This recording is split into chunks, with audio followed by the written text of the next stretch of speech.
सर्वेभ्यो कृते नमो नमः। मैं चेतन शर्मा, स्वयं सेवक श्री सूरजमल तापड़िया ट्रस्ट एवं सुप्रीम फाउंडेशन जसवंतगढ़ नागौर के तत्वाधान में नियुक्त राजकीय आचार्य संस्कृत महाविद्यालय चिराना झुंझुनू में संस्कृत वाङ्मय पद के ऊपर नियुक्त हूँ। आज हम शास्त्रीय तृतीय वर्ष संस्कृत वाङ्मय विषय में जो उत्तर मेघ चलता है उसके विषय में वर्णन करेंगे, पढ़ेंगे, अध्ययन करेंगे। महाकवि कालिदास जी ने उत्तर मेघ के अंदर अलकापुरी का जो ऐश्वर्य है उसका बहुत ही सुंदर वर्णन किया है। पूर्व के वीडियो में हमने उत्तर मेघ की जो कथा वस्तु है उसका संक्षिप्त अध्ययन किया। उसमें मेघ पूर्व मेघ में पूरा मार्ग का वर्णन है और अलकापुरी के अंदर पहुंच जाने के बाद में मेघ जब पहुंच जाता है तो यक्ष के घर पहुंचने पर वो यक्ष की जो प्रियतमा है यक्षिणी उसको संदेश सुनाने के लिए पहुंचता है। वहां पे यक्ष है वो तुलना कर रहे हैं अलकापुरी नगरी की और मेघ की कि तुम्हारे अंदर ही इतने गुण नहीं है, अलकापुरी भी बहुत ऐश्वर्यवान है। तो हम अलकापुरी का जो वर्णन है, उनका ऐश्वर्य का वर्णन है, वहाँ की ललनाओं का वर्णन है, वहाँ की वधुओं का वर्णन है और जो यक्षिणी का सौंदर्य का वर्णन है वो उत्तर मेघ के अंदर हम अध्ययन करेंगे। प्रथम श्लोक से शुरुआत करते हैं आज। यक्ष मेघम वदति यत् अलकापुरी भवनादपि भवनादिभिः मेघ सादृश्यं कर्तुं समर्था विद्यते। यक्ष मेघम वदति, यक्ष है मेघ से कहता है यत् अलकापुरी भवनादिभिः, अलकापुरी के जो भवन आदि हैं मेघ सादृश्यम, वो मेघ के सादृश्य कर्तुम समर्था, उनका सादृश्य उनकी समानता करने में समर्थ विद्यते हैं। कैसे कहा है? विद्युत्वान्तां ललित वनिता सेन्द्र चापां सचित्रा संगीताय प्रातमुर्जा स्निग्ध गंभीर घोषाम् अन्तस्तोयं मणिमय भुवः तुङ्गमप्रलिहाग्रम् प्रासादास्त्वां तुलयितुमलं यत्र तैस्तैर्विशेषैः विद्युतवन्तं ललितवनितः सेन्द्रचापं सचित्रः संगीताय प्रहतमूर्जा स्निग्धगम्भीर घोषम् अन्तस्तोयं मणिमय भुवः तुङ्गम् अप्रलिहाग्रः प्रासादास्त्वां तुलयितुमलं यत्र तैस्तै विशेषै। यत्र जहां पर, कहां पर? उस अलकापुरी नगरी में ललित वनिता सचित्रा संगीताय प्रहत मूर्जा, ललित वनिता, जो ललित वनिताएं हैं, वहां की जो स्त्रियां हैं, रम्य ललना जो हैं, उन रमणीय स्त्रियों वाले सचित्रा, चित्रों से युक्त, संगीताय और संगीत के लिए प्रहत मूर्जा, बजाए गए मृदंग, मूर्जा मृदंग वाले, मणिमय भुवः, मणिमय भुवः रत्न खचित भूमयः, रत्न खचित, रत्नों से जड़ित, मणियों से जड़ी हुई भूमि वाले, अब्रलिहाग्रह, आकाश को छूती हुई ऊंची बुर्जों वाले प्रासाद जो भवन है, विद्युतवंत बिजली से युक्त अर्थात तुम बिजली को साथ में रखने वाले, सेंद्र चाप इंद्रधनुष वाले, स्निग्ध गंभीर कोशम कोमल एवं क्षमता मधुर एवं गंभीर गर्जन करने वाले, अंतस्तोयम भीतर जल रखने वाले, तुंगम ऊंचे, त्वाम तुझसे, तय तय विशेष ही उन विशेषताओं में से तुलना करने में समर्थ है। अर्थात तुम्हारे पास में जितनी विशेषताएं हैं उतनी विशेषताएं इस अलकापुरी नगरी के पास में भी हैं।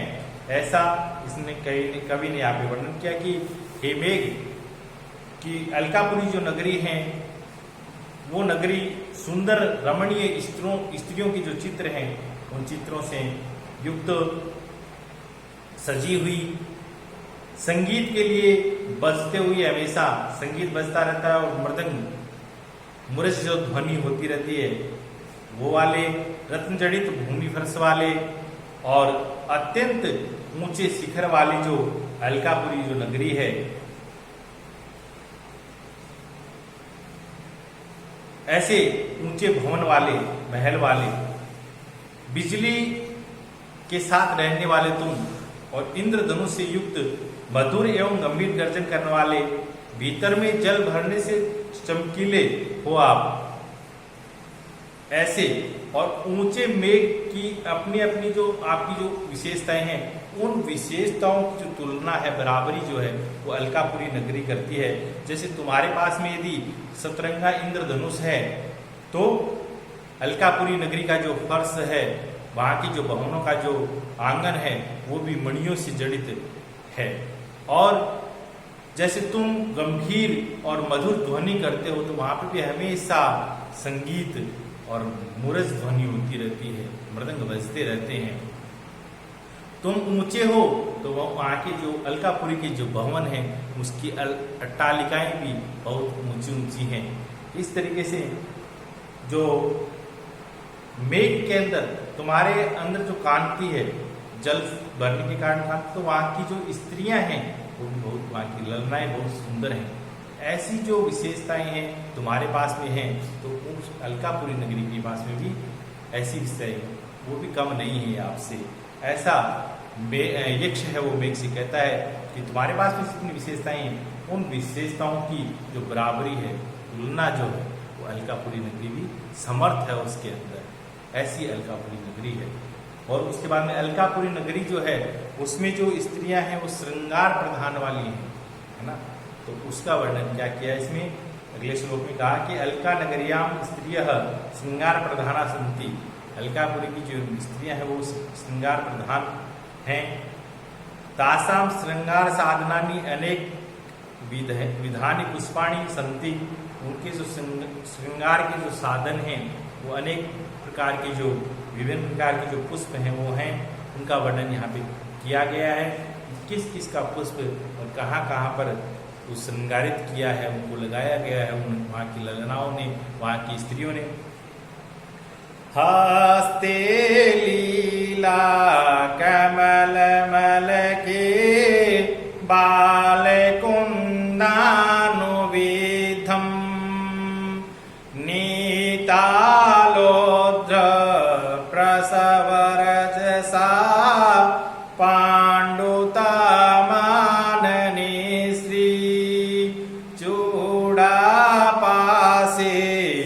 नवकुरबकं चारुकर्णे शिरीषं सीमन्ते च